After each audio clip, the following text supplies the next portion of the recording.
Okay, sorry, I'm recording on my iPad, so if I am even more awkward than normal, just we're gonna blame it on that today. So I'm gonna do my weekly update video tomorrow, but this is a video that I have been wanting to make for a while. Um, I,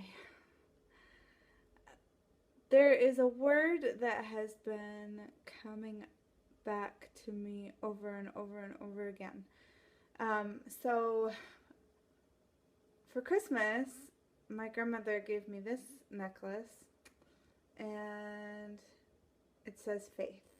And on my birthday, I got my first tattoo, and I just randomly looked up something on Pinterest, and I got faith tattooed, whatever, it's there, um, on my wrist. And then before I ran my first 10K, my teammate, she said, I saw this sign and I thought of you. And so she said, just have faith and you'll finish your race and it'll, I don't know. She said something cute and encouraging. This word faith keeps coming up over and over and over again. I teach the middle school Sunday school class at church every third Sunday. We were talking about Noah a couple months ago actually, and what stood out to me was that God told him, hey look, there's going to be a flood, you got to build this ark, all these animals are going to come. And it took Noah, they estimate it took him about like 75 years to build that thing. But he just did it. Like God told him to, what was going to happen, and by faith Noah did what God told him to do, and then God did what he promised he was going to do. Today we were talking about Abram and how God called him from the land of Ur out into the wilderness. He's like, leave your family, take your wife, and just go out into the place where I call you to. Abram didn't even know where he was going. But let's see. Something that stood out to me this morning as I was teaching the kids this lesson was it said that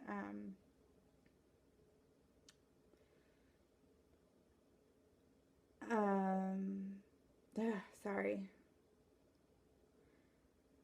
Anyway, he's there out in the wilderness somewhere east of Bethel, and he pitches his tent. Like Abraham lived in a tent for the rest of his life, waiting for this promise that God was going to fulfill. Like God said, from you this great nation is going to come. Your descendants are going to be more than the stars in the sky and the grains of sand in along the shore. And Abram's married to a woman who is barren, and he didn't know how God was going to fulfill all this. Later, with a covenant, God changes his name to Abraham. And obviously, the whole nation of Israel came from Abraham. And he, not only is his barren wife, his postmenopausal barren wife in her 90s ends up giving birth to a son from which we have all the tribes of Israel. And anyway, so Abram pitches his tent in the wilderness, and and it says, and there he built an altar to the Lord and called upon the name of the Lord. Like, he builds an altar to worship God. Okay, and then you go to the Hall of Faith passage in Hebrews 11. It says, by faith Abraham obeyed when he was called out to go out to a place that he was to receive as an inheritance. And he went out, not knowing where he was going. By faith he went to live in the land of promise, as in a foreign land, living in tents with Isaac and Jacob, heirs with him of the same promise. For he was looking forward to the city that has foundations, whose designer and builder is God. By faith Sarah herself received power to conceive, even when she was past the age, since she considered him faithful who had promised. Therefore, from one man, and him as good as dead, were born descendants, as many as the stars of heaven, and as many as the innumerable grains of sand by the seashore. And then this morning, my best friend who's living in Italy, she sends me this. It's the prayer of faith. That's some devotional that she's reading through. God that cannot lie promised, and that's found in Titus 1, verse 2. Faith is not working up by willpower a sort of certainty that something is coming to pass, but it is seeing as an actual fact that God has said that this thing shall come to pass and that it is true, and then rejoicing to know that it is true and just resting because God has said it. Faith turns the promise into a prophecy. While it is merely a promise, it is contingent upon our cooperation. But when faith claims it, it becomes a prophecy, and we go forth feeling that it is something that must be done because God cannot lie. Faith says not, I see that it is good for me, so God must have sent it. But God sent it, and so it must be good for me.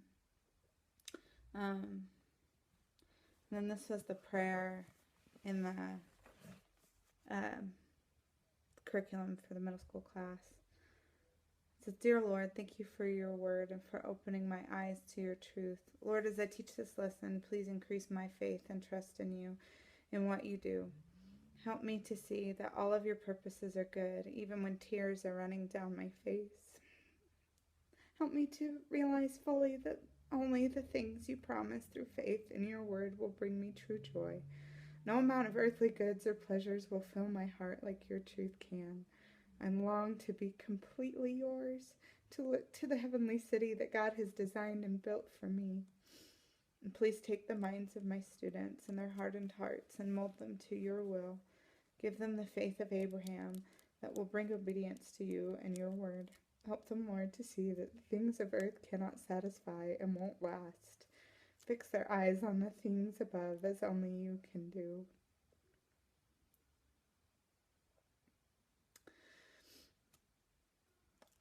It's been difficult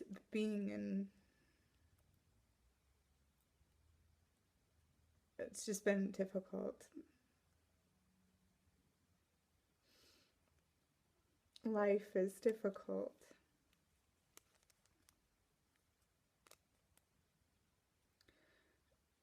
Not just these past couple weeks where I've been struggling with digestive issues, though that's not been fun, but just also the emotional roller coaster of anxiety and depression, and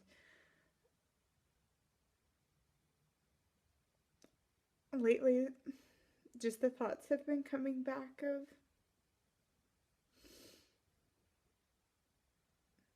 not wanting to be here anymore. And it's hard struggling with obesity, and it's hard having an eating disorder. And we all have hard things that we go through. And life sucks sometimes. It goes on in Hebrews to say, these all died in faith, not having received the things promised, but having seen them and greeted them from afar, and having acknowledged that they were strangers and exiles on the earth. For people who speak thus make it clear that they are seeking a homeland. If they had been thinking of that land from which they had gone out, they would have had opportunity to return. But as it is, they desire a better country, that is, a heavenly one. Therefore God is not ashamed to be called their God, for he has prepared for them a city. All these people in the Hall of Faith, they didn't receive everything that God had promised within their lifetimes. But it talks about how they were longing for something more, something eternal. And God was preparing those eternal things for them. I like how it said he's not ashamed to be called their God, for he has prepared for them a city. Like, it's not contingent on me at all. It's not contingent on us at all. But are we going to have faith and trust that God works all things for the good of those who are called according to his purposes? Reading in Ecclesiastes, Solomon, who's the greatest and richest king that ever lived, gets to the end of his life and says, it's all nothing. If you are not living your life for God, if you aren't living for eternal things, it's all nothing.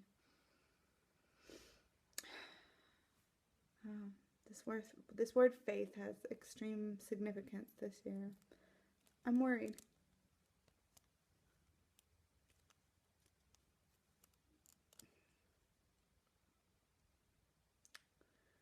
I just have a lot of fear going into my endoscopy tomorrow. I don't know why. I'm afraid of what they might find.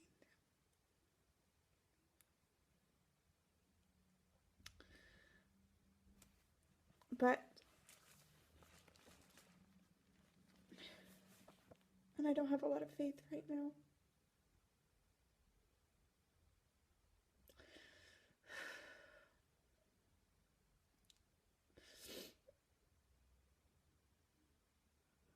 I'm scared.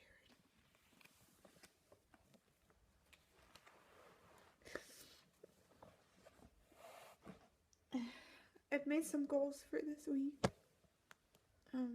Just because things, I don't know. Just because I guess I'd like something to control. I feel like my life has just been out of control. There's a lot of things that I can't control. But here are my goals for this week, Monday through Sunday. Is to start each day with 30 minutes in God's Word. I want to do the pouch reset, which I guess is just Monday through Friday. My eating has been all over the place. Well, I don't know. It's just been hard when everything causes pain. So,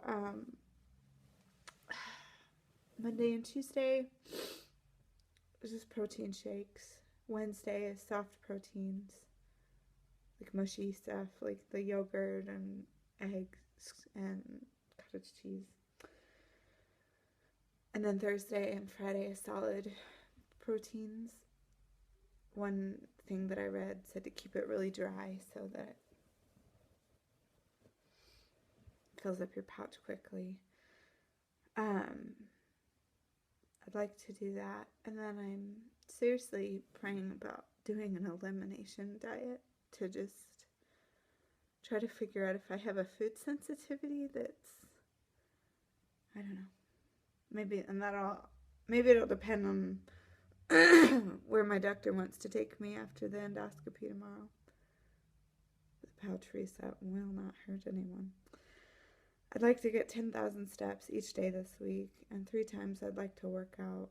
I took a walk this afternoon that it sucked every bit of energy out of me. I've been struggling with extreme fatigue. Anyway, I'd like to weigh daily. I'd like to vlog daily to just keep myself accountable to all of you. And I'd like to track daily because I haven't really been tracking accurately or faithfully. So that's what I have to say right now. I'll come in tomorrow. I'm not going into work, obviously. I have to go in at 8. They said it'd probably get me in there to do the scope at around 9 o'clock. So if you think of me, pray for me.